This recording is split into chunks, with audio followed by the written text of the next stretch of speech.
ఇప్పుడు సార్ కొంతమందేమో ఎంత తిన్నా గూడా వాళ్ళు లావే అవ్వరు సార్. అవును. కొంతమందేమో అసలేమో కొంచెం ఒక ముద్ద ఎక్కువ తిన్నా గూడా కానీ లావు లావవుతారు. అయిపోతారు. అవును. అంటే దానికి కూడా కారణం జెనెటిక్సే అంటారా? అవి జెనెటిక్స్ కన్నా కూడా వాళ్ళకున్న ఇన్సులిన్ యొక్క యాక్షన్ బట్టి. ఇన్సులిన్ యాక్షన్ అక్కడ. మళ్ళీ అగైన్ ఇన్సులినే. అది ఇన్సులిన్. మీరు చూసినట్టయితే చాలామంది సన్నగా ఉన్నవాళ్ళు అందరూ కూడా ఇప్పుడు లావుగా ఉన్నవాళ్ళందరూ కూడా ఒకప్పుడు సన్నగా ఉన్నవాళ్ళే. ఎవరినైనా చూడండి లావుగా ఉన్నవాళ్ళని అడగండి. చిన్నప్పుడు ఫోటోలు ఉంటే వాళ్ళు చూపిస్తారు. దాంట్లో అందరూ సన్నగానే ఉంటారు. అవును సార్. కరెక్టే. కానీ ఈ లావు ఉన్నది అది కాలక్రమేణా కొంతమంది 20 ఏళ్ళకి అవుతారు, కొంతమంది 40 ఏళ్ళకి అవుతారు, కొంతమంది 50 ఏళ్ళకి అవుతారు. వాళ్ళకు ఉన్నటువంటి ఇన్సులిన్ యొక్క యాక్షను, వాళ్ళకున్న ఇన్సులిన్ సెన్సిటివిటీ, వాళ్ళకున్న ఇన్సులిన్ రెసిస్టెన్స్, ఈ కారణాల వల్ల వాళ్ళకున్న మిగతావి ఆహారంలో మార్పులే కాకుండా వాళ్ళకున్న స్ట్రెస్సు, వాళ్ళకున్న స్లీప్ డిస్టర్బెన్సెస్, వాళ్ళకున్నటువంటి ఇన్ఫ్లమేషను, అలాగే డెంటల్ కనుక ఇన్ఫెక్షన్ ఉందనుకోండి, డెంటల్ ఇన్ఫెక్షన్ ఎంత ఎక్కువ ఉంటే అంత గుండె జబ్బులు వచ్చే అవకాశం ఉంటుంది. అంటే ఫ్రీక్వెంట్గా డెంటల్ ఇన్ఫెక్షన్స్ వస్తాయి. ఫ్రీక్వెంట్గా ఉన్నా లేకపోతే మీ డెంటల్ హైజీన్ బాగుండకపోయినా అవి దాంట్లో ఉన్న బ్యాక్టీరియా లోపలికి వెళ్ళి దాని ద్వారా వచ్చే ఇన్ఫ్లమేషన్ వల్ల మీకు ఈ హార్ట్ అటాక్స్ వచ్చే అవకాశం ఉంటుంది.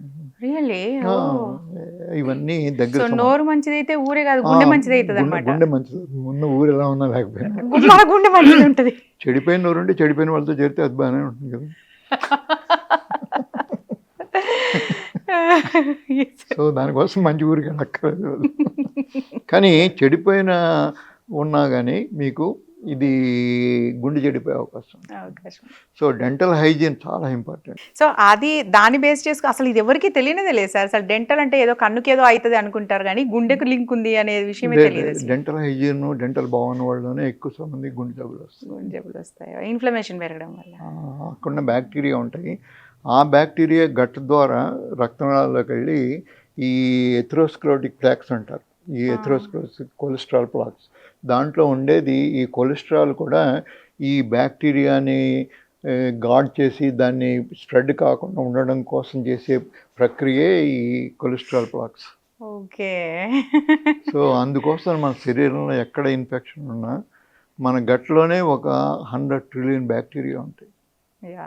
ఆ 100 ట్రిలియన్ బ్యాక్టీరియాని మనం జాగ్రత్తగా కాపాడుకోకపోతే అవే మైక్రోబయోమ్, గట్ బయోమ్ అంటాం. ఆ గట్ బయోమ్ జాగ్రత్తగా లేని వాళ్ళలోనే ఎక్కువ జబ్బులన్నీ వస్తాయి. దానివల్ల ఆటో ఇమ్యూన్ డిసీజ్ వస్తాయి.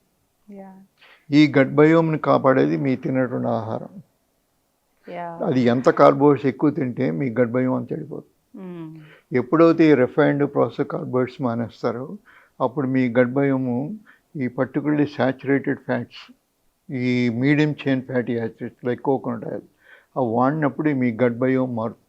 ఆ మారిన గట్ బయోమ్ వల్ల మనకి ఎన్నో హెల్త్ ఇష్యూస్ అన్నీ సెట్ అవుతాయి. ఓకే. దాన్ని బట్టి మనం ఇది చేసుకోవాలి. ఇప్పుడు ఓవరాల్గా అంటే మీరు జనరల్గా అందరికీ పబ్లిక్కి ఎలా తినాలి అని అంటే ఓవరాల్గా అంటే పొద్దున ఏం తినాలి, మధ్యాహ్నం ఏం తినాలి, మామూలుగా 3 పూటలు తింటూ ఉంటారు కదా సార్.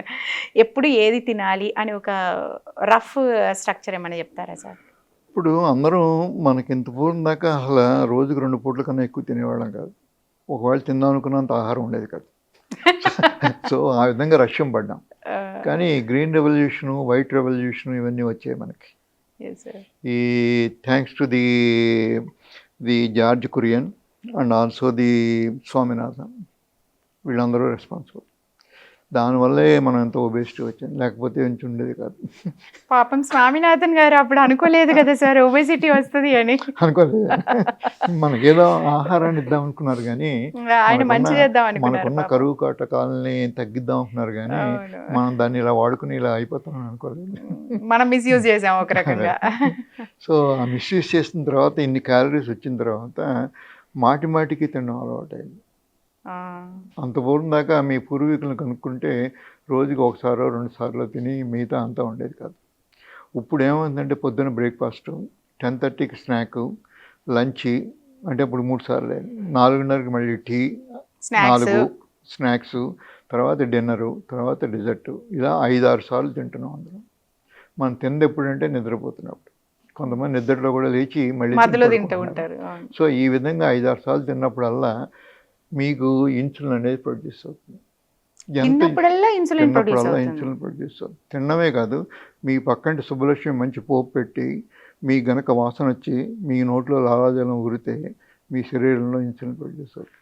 ఆ, అంటే నిజంగానా? శుభలక్ష్మి చేసేటువంటి పోపును కూడా మీరు కంట్రోల్ చేయాలి. అంటే నోరునే కదా ముక్కుని కూడా కంట్రోల్ చేయాలి. ఆ వాసన కూడా సరిపోతుంది. సో అటువంటి పరిస్థితుల్లో ఎంత ఇన్సులిన్ ఎన్నిసార్లు ఎక్కువ ఉండి అది నార్మల్ లెవెల్కి రాకుండా మాటికి దాన్ని స్టిమ్యులేట్ చేసి ఇన్సులిన్ ఎంత ఎక్కువ అధిక పాళ్ళల్లో ఉండవలసిన దానికన్నా ఎక్కువ ఉంచినట్టయితే మనకి ఈ అనర్థాలను జరుగుతాయి.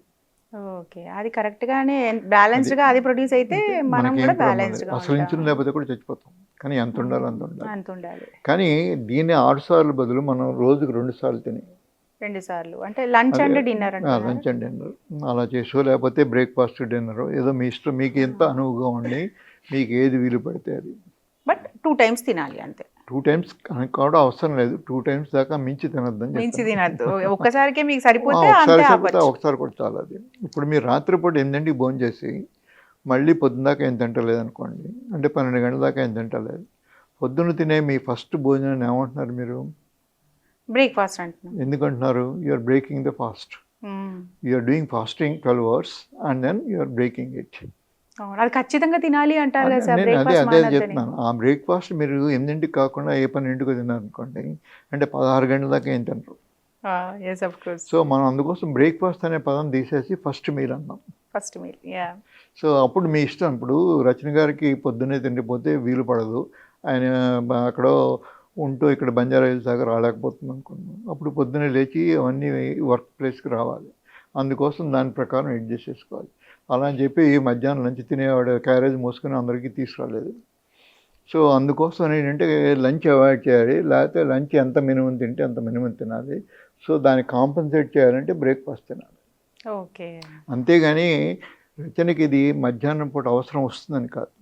చాలామందికి మీరు చూసినట్టయితే మీరు ఎవల్యూషనరీగా ప్రకృతి ప్రకారం అసలు మనకి ఎప్పుడు ఫ్రిడ్జ్లు లేని రోజుల్లో, ఏ అవకాశం లేని రోజుల్లో జంతు వేట చేసుకుంటున్నప్పుడు జంతువులను వేటాడి తిని ఆ రోజుకి నిల్వ ఉంచుకునే పరిస్థితి లేదు మనకి. ఆ రోజు తినడం లేదా బయట పడేయడం.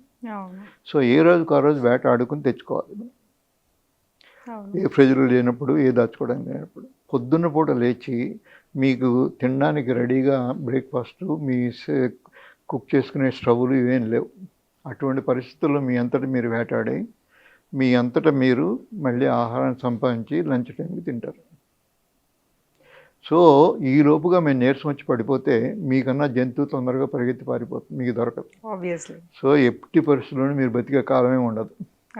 సో అందుకోసం నేచర్ ఏం చేస్తుందంటే కొన్ని హార్మోన్స్ని సెక్రెట్ చేసింది. పొద్దున మీరు నిద్రపోయిన తర్వాత 4 గంటలకి ఎడ్రినలిన్ అని, కార్టిసాల్ అని ఇవన్నీ పెంచి మీ షుగర్ని పెంచుతాయి.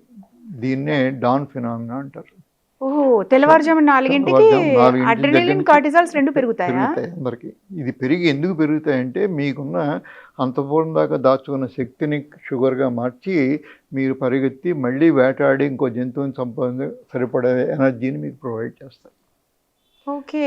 సో అందుకోసం నేను ప్రకృతి మీకు ఆ రక్షణ ఇచ్చింది, అదే మనం తినవలసిన అవసరం లేదు. సో ఈ హార్మోన్స్ ప్రభావం, అందుకే డయాబెటీస్లో మీరు చూస్తే చాలామందికి పొద్దున పూట షుగర్ ఎక్కువ ఉంటుంది, మధ్యాహ్నం తగ్గుతుంది. అదేదో ఆశ్చర్యపోతూ ఉంటారు ఏమి తినకుండా ఎందుకు పెరిగింది అని. దానికి కారణం ఆ రాత్రిపూట సర్కాడియన్ రిథమ్ అంటాం. రాత్రి 10 నుంచి 4 గంటల దాకా ఉన్న హార్మోన్స్, 4 గంటల తర్వాత ఉన్న హార్మోన్స్ వేరుగా ఉంటాయి. ఓకే. అందుకే మనవాళ్ళు సంధ్యాకాలం అనో లేకపోతే బ్రహ్మకాలం అని చెప్పారు వీళ్ళు. ఈ బ్రహ్మకాలం అంటే ఆ తర్వాత హార్మోన్స్ మారుతాయి. సో అప్పుడు చేసే పనులకి అంతకుముందు చేసే పనులకి తేడా ఉండాలి. సో ఈ హార్మోన్స్ని మనం వాడుకొని పూర్తిగా, అందుకనే తెల్లవారుజామున 4 లేస్తే యాక్టివ్గా పని చేసుకోవచ్చు. దాని నుంచి అయిపోయే అదే ఆ ఎనర్జీ అయిపోయే టైం కల్లా మన పనులన్నీ అయిపోతాయి. తర్వాత చేసుకోవాల్సినవన్నీ చేసుకుంటారు మీరు. సో ఈ విధంగా ఎన్నో ఉపయోగాలు ఉన్నాయి. వాళ్ళకి ఇవన్నీ తెలిసినా తెలియకపోయినా ఆ కాలంలో వాళ్ళ అనుభవంతో, వాళ్ళకున్న అబ్జర్వేషన్ స్కిల్ తోటి ఇవన్నీ డిజైన్ చేశారు. అందుకోసమే సాయంత్రం పూట భోజనం మీరు చీకటి పడక ముందే తినండి. అలాగే పడుకునే సమయంలో రాత్రి 10ంటికి పడుకోండి, మళ్ళీ 4ంటికి లేవండి. 8 గంటలు సరిపోతుంది మీకు స్లీప్ కూడా.